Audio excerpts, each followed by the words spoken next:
మాజీ మంత్రి స్వర్గీయ వైఎస్ వివేకానంద రెడ్డి 5వ వర్ధంతి సందర్భంగా కడప జయరాజ్ గార్డెన్స్ లో 5వ స్మారకోత్సవ జ్ఞాపకార్థక సభ నిర్వహించారు। ఈ సభకు ముఖ్య అతిథిగా హాజరైన ఏపీసీసీ చీఫ్ వైఎస్ షర్మిలారెడ్డి దివంగత నేత వైఎస్ వివేకానంద రెడ్డి చిత్రపటానికి పూలమాలలు వేసి నివాళులర్పించారు।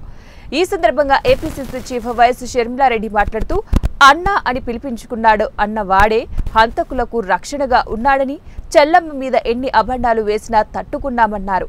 సునీత చేస్తున్న న్యాయ పోరాటానికి ధర్మ పోరాటానికి నేను అండగా ఉంటానని ఈ గడ్డ సాక్షిగా మాటిస్తున్నా।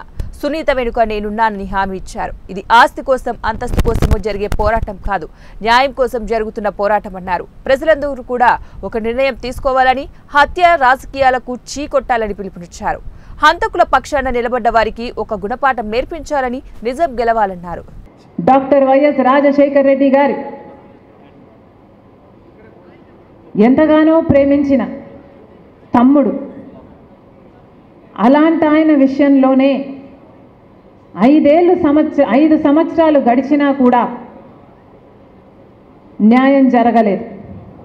రోజు హత్య జరిగిన రోజు హత్య పలాని వాళ్ళు చేశారని కానీ పలాని వాళ్ళు చేయించారు అన్న కానీ ఈ విషయాలు ఏవీ తెలిసే పరిస్థితి లేదు। కానీ ఈ రోజున హత్య చేసింది ఎవరో కాదు, బంధువులే అని అన్ని సాక్ష్యాలు వేలెత్తి చూపుతున్నాయి।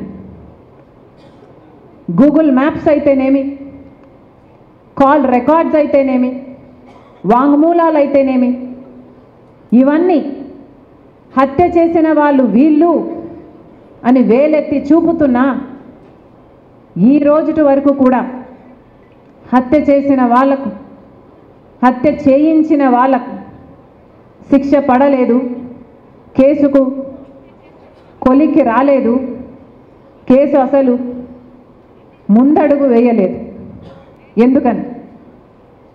ఎందుకంటే అన్నా అని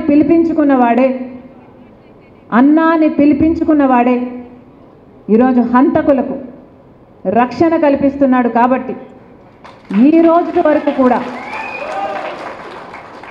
చిన్నాన విషయంలో న్యాయం జరగలేదు।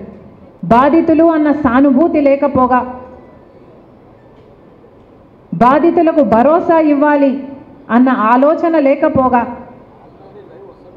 అదే సునీత కుటుంబం హత్య చేసింది అని ఆరోపిస్తున్నారే, ఇది మీ మనస్సాక్షి అయినా ఎలా ఒప్పుకుంటుంది అని అడుగుతున్నాం।